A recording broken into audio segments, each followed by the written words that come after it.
Por trás da nossa realidade cotidiana, existe um mundo fascinante, onde tudo que compreendemos sobre o universo está errado. O físico e conhecido autor Brian Greene nos leva em uma viagem que subverte as regras da experiência humana. Por que nunca vemos os acontecimentos na ordem inversa? De acordo com as leis da física, isso pode acontecer.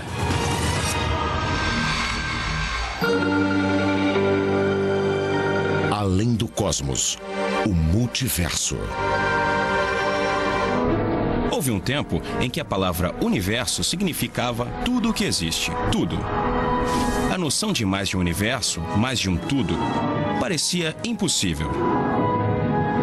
Mas talvez, se pudéssemos ir além do nosso sistema solar, além da Via Láctea, além mesmo de outras galáxias distantes, depois do fim do universo que podemos observar, descobriríamos que existe mais. Muito mais. E que o nosso universo não está sozinho. Outros universos podem existir. Na verdade, outros universos podem estar nascendo o tempo todo.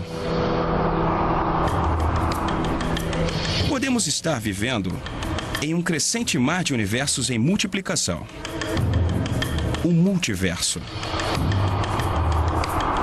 Se fosse possível visitar todos os universos, veríamos que alguns deles podem ter propriedades básicas da natureza tão diferentes que a matéria como conhecemos não existiria.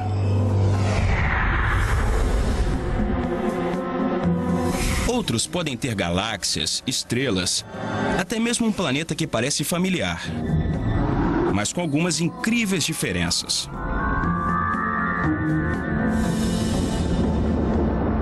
Se há um número infinito de universos no multiverso, existe algum lugar onde tudo é idêntico ao nosso, exceto alguns pequenos detalhes. Como um outro Brian Greene, que acaba trabalhando em uma profissão diferente.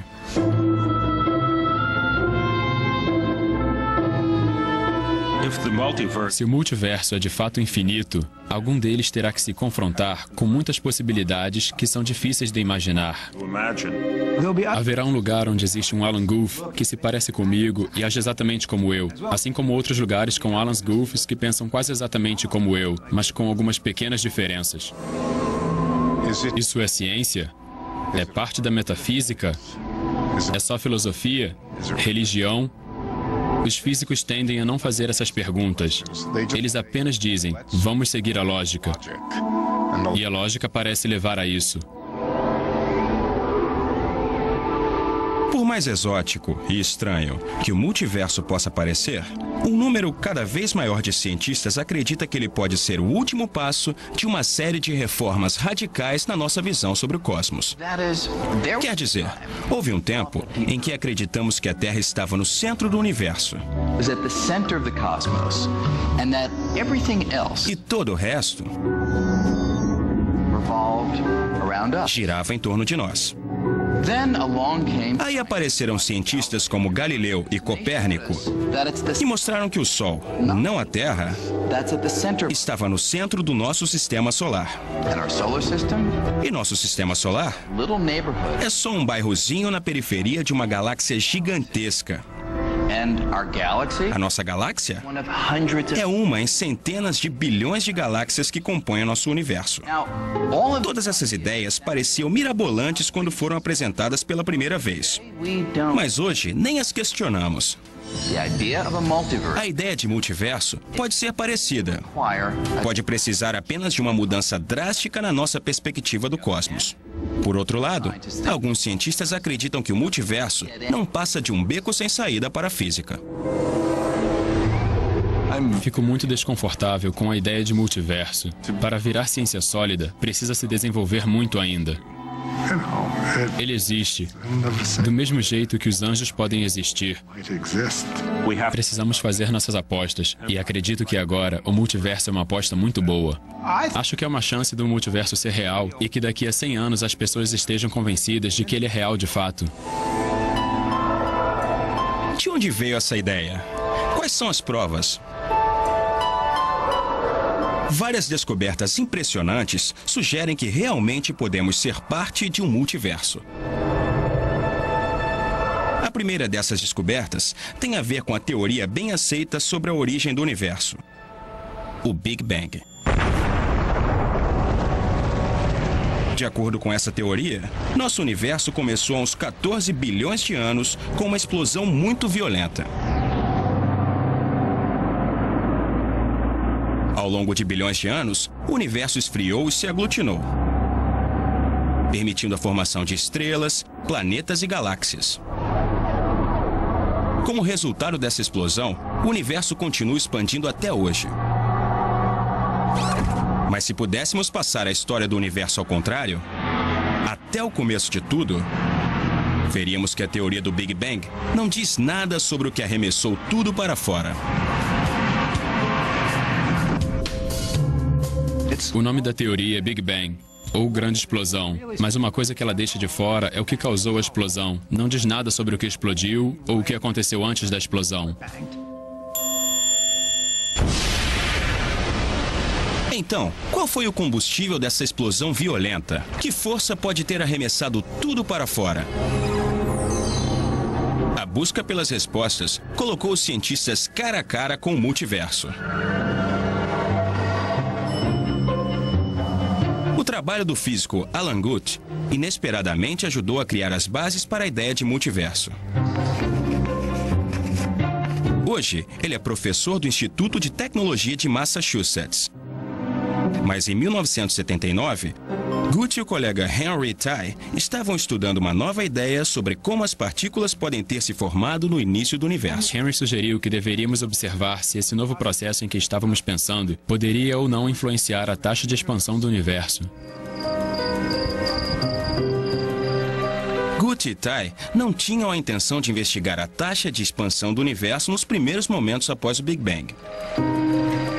Mas o questionamento de Henry Tai fez com que Guth revisasse os cálculos mais uma vez. Guth descobriu, com a matemática, evidências de que no ambiente extremo no comecinho do universo, a gravidade podia atuar ao contrário. Ao invés de aproximar os objetos, essa gravidade repulsiva afastaria tudo de si, causando a grande expansão. Imediatamente, fiquei muito empolgado e rabisquei o cálculo no meu caderno. No final, escrevi "descoberta espetacular" com uma caixa em volta. Porque percebi que, se estivesse certa, ela poderia ser muito importante. Ao descobrir essa gravidade repulsiva, Alan Guth, sem querer, lançou luz sobre o comecinho do Big Bang. Descrita matematicamente, esta força era tão poderosa que poderia pegar um espaço tão pequeno quanto de uma molécula e expandi-lo para o tamanho da Via Láctea em menos de um bilionésimo de um piscar de olhos.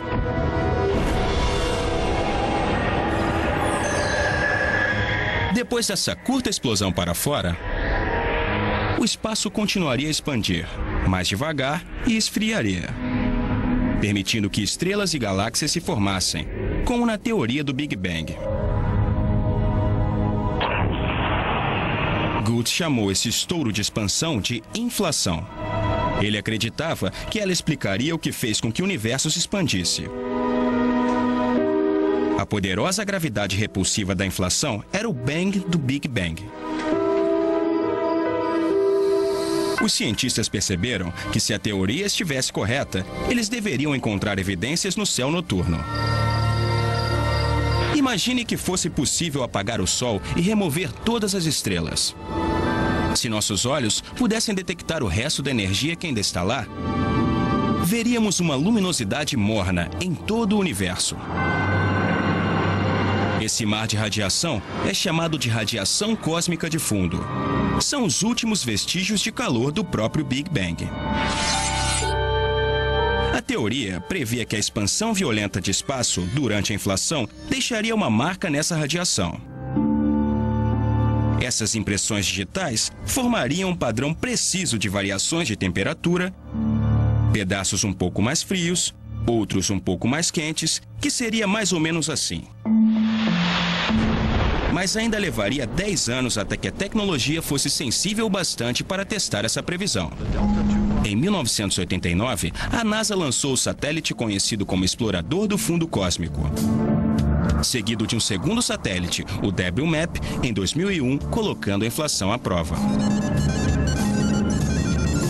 As missões mediram a radiação com tremenda precisão e os resultados foram impressionantes. As variações de temperatura encontradas no cosmos eram quase idênticas às previsões da teoria da inflação. É só uma teoria matemática no papel, até as previsões serem confirmadas. O WMAP descobriu o que a matemática da inflação tinha previsto. Isso foi muito convincente. A inflação já teve muitas chances de falhar. As previsões foram feitas, os dados apareceram e a inflação se mostrou totalmente certa. O trabalho de Guth sobre a inflação, junto com o trabalho de outros físicos, foi considerado essencial para a compreensão da origem do universo. E no processo, sua extensão... Mas, logo depois, 2 físicos russos descobriram que as equações da inflação escondiam um segredo impressionante. Nosso universo pode não estar sozinho.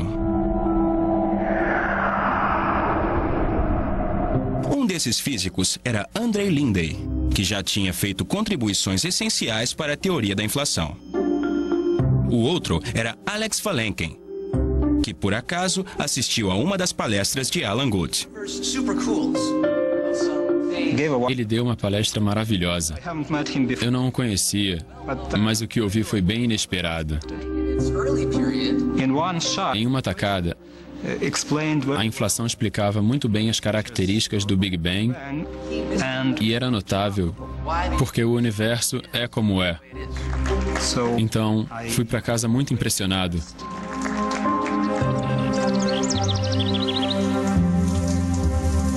Alex Valenkin ficou tão impressionado que não conseguia parar de pensar na inflação por meses. Geralmente, faço minhas reflexões do dia no banho, que costumam ser longos.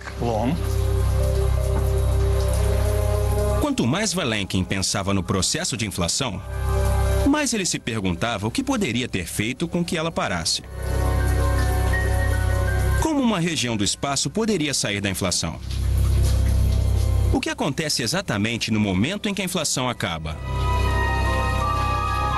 Enquanto eu pensava, descobri que o fim da inflação não acontece em todos os lugares ao mesmo tempo. Valenkin se deu conta de que a inflação não termina em todos os lugares ao mesmo tempo. Então ela sempre está acontecendo em alguma parte do espaço.